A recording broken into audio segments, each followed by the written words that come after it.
आयुक्त बदलले तरी ठाण्यात अनधिकृत बांधकामे सुरूच, आमदार संजय केळकर यांची संतप्त प्रतिक्रिया। ठाण्यातील अनधिकृत बांधकामांविरोधात आमदार संजय केळकर यांनी नागपूर अधिवेशनात आवाज उठवताच मुख्यमंत्री एकनाथ शिंदे यांनी कठोर कारवाईचे निर्देश दिले होते। मात्र तत्कालीन आयुक्तांनी कारवाईचा केलेला फार्स, नवीन आयुक्तांची नियुक्ती झाल्यानंतरही ठाण्यात आजही अनधिकृत बांधकामे सुरू असल्याचा संताप आमदार संजय केळकर यांनी व्यक्त केलाय। ठाण्यातील अनधिकृत बांधकामांचा मुद्दा आमदार संजय केळकर यांनी नागपूर अधिवेशनात गाजवला। त्यावेळी आमदार संजय केळकर यांनी ठाणे महापालिकेचे अधिकारी आयुक्तांच्या आदेशाची कशी पायमल्ली करतात याकडे लक्ष वेधलं होतं।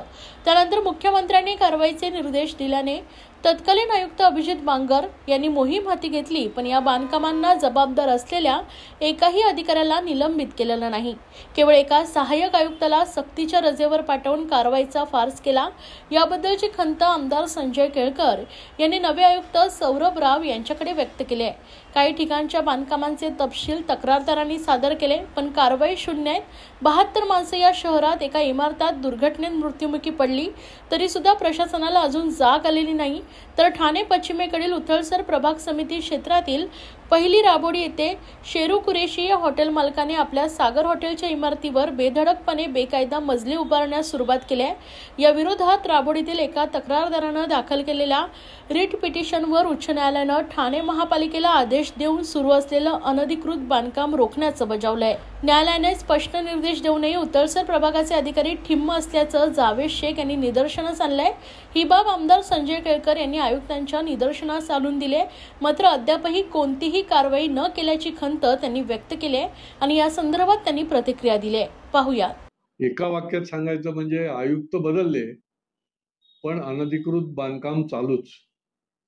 खरं म्हणजे हा सामाजिक प्रश्न आहे आणि वेळोवेळी म्हणजे दैनंदिन अनेक लोकांच्या ज्या अनधिकृत बांधकामाबाबत तक्रारी येतात त्या आम्ही मांडत असतो, सांगत असतो। बांगर साहेब होते तेव्हा देखील त्यांच्या समोर अनेक प्रकारच्या तक्रारी मांडल्या गेल्या। आयुक्त बदलले, आता राव आले, परंतु प्रत्यक्षामध्ये जी कारवाई व्हायला पाहिजे ती होत नाही। अगदी कोर्टाचे निर्देश असून देखील म्हणजे काही तक्रारी ज्या महापालिकेकडे गेल्या आहेत त्या माझ्याकडेही आल्या की कोर्टाचे निर्देश असून देखील मजले चढतायत आणि त्याच्यामुळे हा निवडणुकीचा काळ आहे, कोणाचं लक्ष नाही असं बघून चालू आहे की काय, हे संगनमत जे आहे, ही साखळी जी आहे ही कुठे ना कुठे तोडायला लागेल, नाही तर शहर संकटात येईल। आयुक्तांची माझी मागच्या आठवड्यात ज्यावेळी भेट झाली त्यावेळेला त्यांना मी हेच 4 मुद्दे सांगितले की या शहरामध्ये अनेक लोक, निष्पाप लोक या बांधकामामुळे मृत्युमुखी पडलेत। लकी कंपाऊंड मध्ये तर 72 लोक आहे, काही कमी आकडा नाही। आणि त्याच्यामुळे हा केवळ राजकीय प्रश्न तर नाहीच आहे, हा सामाजिक प्रश्न आहे।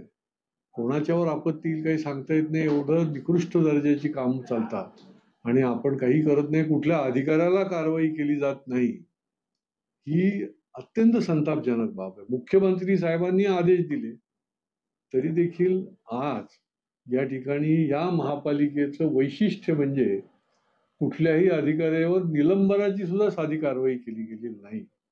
आणि त्याच्यामुळे हे जे काही संगनमताने जे चाललेलं आहे याच्यावर कठोरपणे चाललं पाहिजे, कारवाई झाली पाहिजे आणि अधिकाऱ्यांवर कठोरपणे शासन देखील त्यांच्यावर झालं पाहिजे। अदरवाईज हे जे कोविड पासून सुरू झालेलं आहे का, कोविडच्या काळात जी सुरू झाली मध्ये मध्ये कारवाईचा फार्स करून तुम्ही धुळफेक करून काहीच होणार नाही। कारवाई दिखाव्याची केली जाते असं म्हटलं तर बऱ्याचदा होते, ही धुळफेक करून नाही होणार। हे ठाणं जर वाचवायचं असेल, स्वच्छ सुंदर आणि एक चांगल्या दर्जाचं ठाणं जर करायचं असेल तर याच्यामध्ये अशा पद्धतीने जर होत असेल काम, ठाण्याचं विद्रुपीकरण म्हणा किंवा लोकांच्या जीवाशीच हा एक प्रकारचा खेळ म्हणा, तर फार मोठं आपल्याला किंमत मोजायला लागेल। आणि त्याच्यामुळे कठोर कारवाई जी आहे ती करण्यासंबंधी मी नवीन आयुक्तांना सांगितलंय।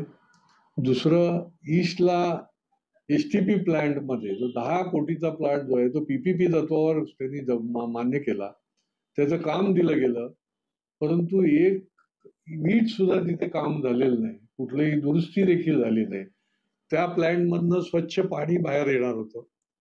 त्या प्लॅन्टमधनं त्या ठिकाणचं ज्याला म्हणता येईल की सिवरेज जे आहे ह्याचं देखील त्या ठिकाणी काम होणार होतं.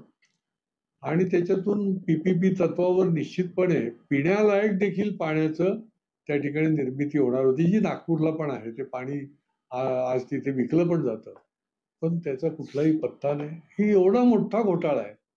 2 कोटी रुपये 31 मार्च जेव्हा वर्ष संपतं त्याच्या आधी 30 मार्चला माननीय आयुक्त बांगर साहेबांची मान्यता नसताना त्यांनी 30 मार्चला पैसे जे आहेत ते देऊन मोकळे झाले. 2 कोटी रुपये, काही काम नाही.